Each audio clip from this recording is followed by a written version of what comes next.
Hey, so I did a replay trade on an older stock, Activision, from the beginning of February this year. I was just pretty much picking a stock that was in play uh, from the SMB list, and I just wanted to go over different things, entries, exits, management of my trade, but then also look at the tape. And I actually found some good stuff on the tape. Even though it doesn't show the level 2, it does show the prints, and I thought that was telling, and I feel like I found some correlations here that I wanted to go over with you. Um, so here is the 1 minute chart. Activision was at all-time high pretty much. It gapped way up, so um, so yeah, this was the move up, right, from 93 bucks all the way to 100, as high as 104, a little above 104 in the pre-market, right? So that's what that looked like. So I'll just try to make this quick. Basically, I was going over some of my own reasons to enter, reasons to exit, etc. Like this was one ATR was pretty much $2, and after it went down to $100, it started going up, and this was about one ATR right here, and then it ended up going up one more ATR, so it was a total of two ATR, and then I sort of lined up that 2 ATR mark with being the high of pre-market. So it was a nice little connection.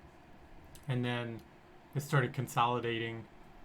And so I got short. And it actually worked out. And that was, but those are some of the other, that's some of the other stuff. But I wanted to tell you about the tape because the big block orders, which are right here, in this first couple minutes, this was the last big block order right before $102, and there wasn't another one up until, and I put these little notches, this one, and that one. These three are the next three big block orders that happen after this, because in here there's quite a few, but then this is the last one that comes in before up here. So I thought that was interesting, right? So again, I don't want to mess up your trading or anyone else's while I'm still learning the tape and learning this and that, because honestly, we could probably find a million things and we could convince ourselves that that's what it's doing, right? You sort of can do that in trading, but that's why we kind of have to figure out what variables are important to us.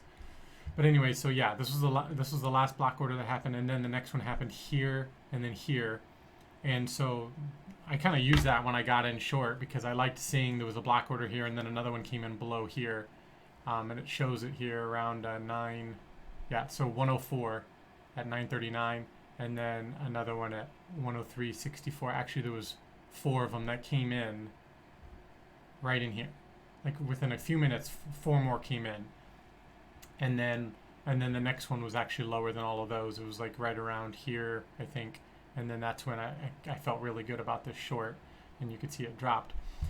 But I also found, so then after that, more big orders, and I took a picture. I wanted to show you here of the other orders.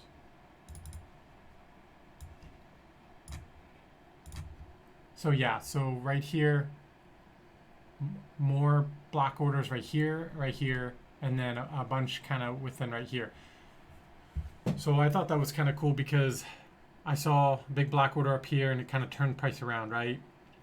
And then this one was above the ask, and it was right here, this 103.11. And then shortly after, actually, if you see, no more big block orders came in after it until 101.96, which is like down here. So really after the above the ask, I don't know if you would have seen conviction of continuation. So that's where I'm like, I don't know if the tape is really telling me what I think it is. But I just thought this was interesting because I liked the levels that I was finding. And when I was finding these levels, I was finding some of the block orders were aligning with these like smaller intraday levels, which is sort of what you were talking about, trying to find, medium importance levels or something just below your big daily level importance.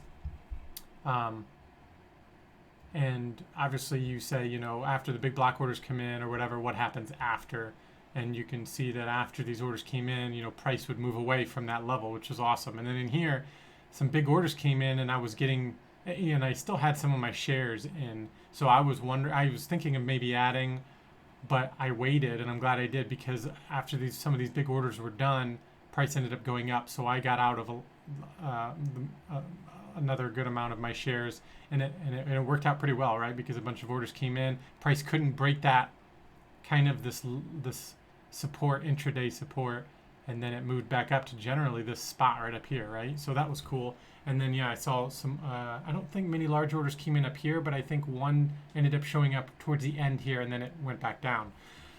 So I don't know, it's pretty cool. Another thing is on the 5-minute, you know how you were trying to find like 5 and 15-minute volume bars, and you were trying to use them potentially as intraday levels. Well, for Activision, the first 5-minute candle, I just kind of quickly looked at it and made a level here and here, and I feel like the top of the 5-minute here lines up with the high that it couldn't really break generally. It sort of lines up with more like right here, not so much here. This was a little bit higher, but still it was pretty, it was pretty close. Oh, shoot. Anyways, that's it. So thanks.